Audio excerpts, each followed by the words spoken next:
I have grown up as a black fella in this country, and I walk in two worlds. I come from a remote community up north on my grandmother's side, and I've grown up in Canberra as well, so completely two different worlds. So having that perspective to see that, you know, affluent life here is not what it is around the whole country, and so seeing how my people have grown up on the remote community and how the ongoing impacts of colonisation have affected them and still affect them has granted me a dual perspective to see things. And Nithan Yunda Mali, I just said my name is Mali in Ladol language, which is my grandmother's language.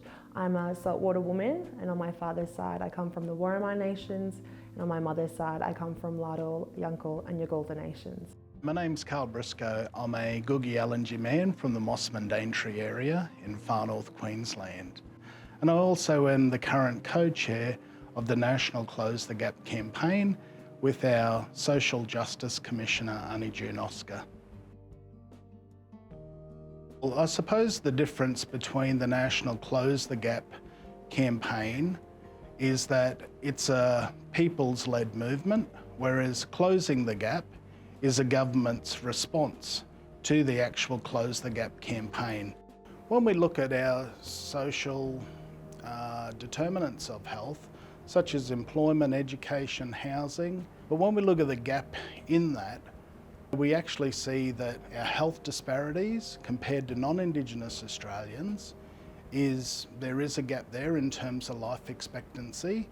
We see our education rates with Aboriginal and Torres Strait Islander children. You know, there's a gap there between non-Indigenous Australians. And in terms of housing, you know, we do see a huge gap in terms of overcrowding. If we take a health perspective, we know that better health outcomes are achieved when our people are involved in our mob zone healthcare.